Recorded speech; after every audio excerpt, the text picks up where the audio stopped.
Hi friends, welcome to mat with love. இன்றைக்கி நம்ம வெண்டைக்காய் புளிக்குழம்பு ரெசிபி பார்க்கலாம் வாங்க. அதுக்கு தேவையான பொருட்கள்: வெங்காயம், தக்காளி, புளி ஊற வச்சுருக்கேன், தேங்காய், சீரகம் அரைக்கிறதுக்கு, கடுகு, வெந்தயம் தாளிக்க, குழம்பு மிளகாய் பொடி, மஞ்சள் தூள், எண்ணெய். ஃபஸ்ட்டு கடாயில் எண்ணெய் ஊற்றிக்கலாம். வெண்டைக்காய் எடுத்து வச்சுருக்கேன், நல்லா கொஞ்சம் நீளமாகவே கட் பண்ணிக்கோங்க.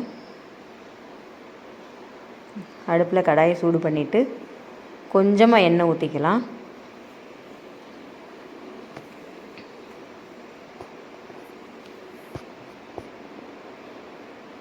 கொஞ்சம் மட்டும் ஊற்றிக்கலாம்.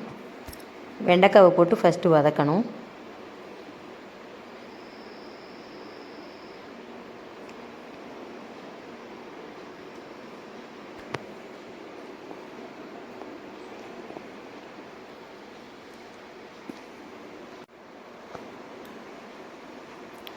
வெண்டைக்காயில் உள்ள வளவளப்பு தன்மை போகணும், அதுக்கு தான் நல்லா எண்ணெயில் போட்டு நல்லா வதக்கணும்.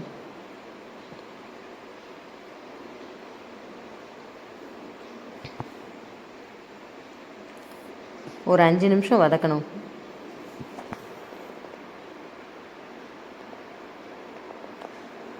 வதங்கிடுச்சு. இப்போ நான் தனியாக எடுத்து வச்சுக்கிறேன் ஒரு தட்டில்.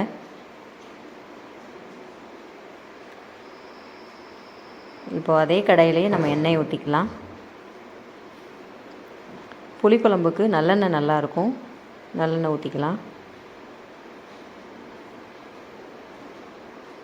எண்ணெய் சூடாகட்டும். இப்போது கடுகு, வெந்தயம் சேர்த்துக்கிறேன். கடுகு, வெந்தயம் நல்லா பொரிஞ்ச உடனே சின்ன வெங்காயம் சேர்த்துக்கலாம்.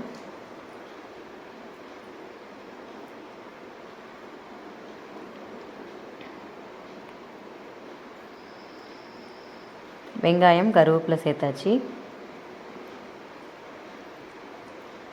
வெங்காயம் வதங்கும் போதே உப்பு போட்டோன்னா கொஞ்சம் வேகமாக வெந்துடும்.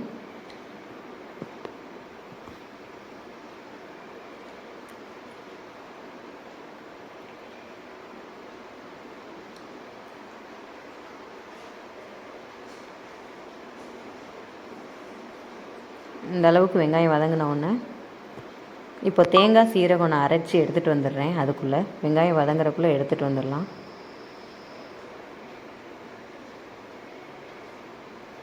ஒரு தக்காளி நான் எடுத்து வச்சுருக்கேன், அதையும் போட்டுக்கிறேன்.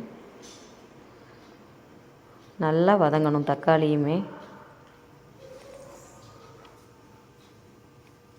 தக்காளி வதங்கிடுச்சு.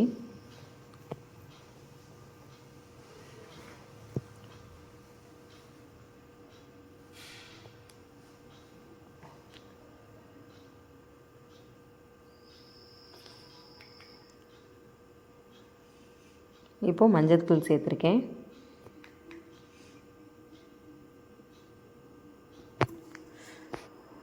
குழம்பு பொடியும் சேர்த்துக்கலாம். இந்த குழம்பு பொடி இந்த எண்ணெயிலேயே நல்லா வதங்கணும்.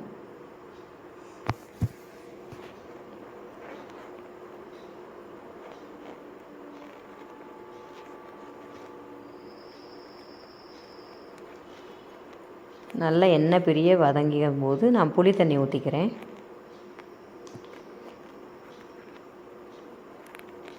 நல்லா மிக்ஸ் பண்ணி விட்டுக்கிறேன். நம்மளுக்கு எவ்வளோ தண்ணி வேணுமோ ஊற்றிக்கலாம்.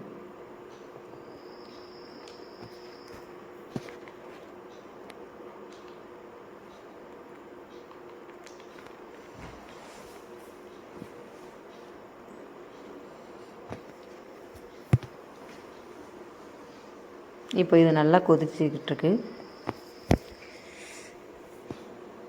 அதிலே தேங்காவையும் ஊற்றிக்கலாம். தேங்காய், சீரகம் அரைச்சது. இதுவும் நல்லா கொதிக்கணும்.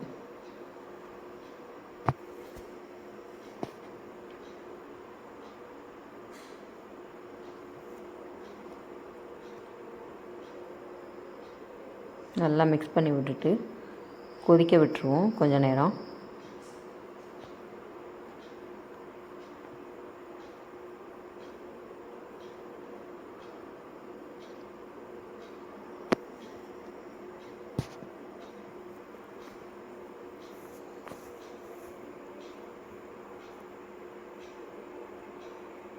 நல்லா கொதிச்சிக்கிட்டு இருக்கு.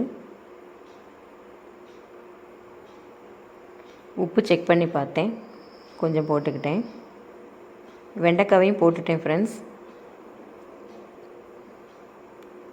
நல்லா மூடி வச்சு கொதிக்க விட்டுறலாம். அப்போ தான் வெண்டைக்காய் சீக்கிரமாக வெந்துடும். நான் மூடி போட்டு வேக வச்சுருந்தேன்.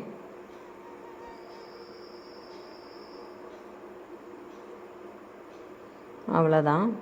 இப்போ நான் குழம்பு அந்த பக்கமாக வச்சுட்டு சைடாக ஆம்லேட் போட்டுக்க போகிறேன். லஞ்சுக்கு குழம்பு சிம்மில் வச்சு கொதிக்க வச்சுக்கிட்டு இருந்தேன் அந்த பக்கம்.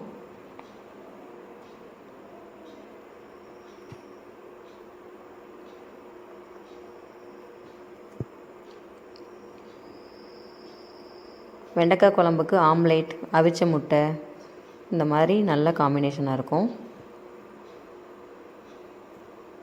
எங்கள் வீட்டில் எல்லாத்துக்கும் பிடிக்கும்.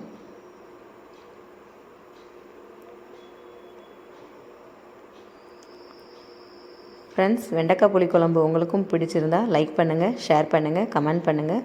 மறக்காமல் மேட் வித் லவ் சேனலை சப்ஸ்கிரைப் பண்ணுங்கள் ஃப்ரெண்ட்ஸ். தேங்க்யூ.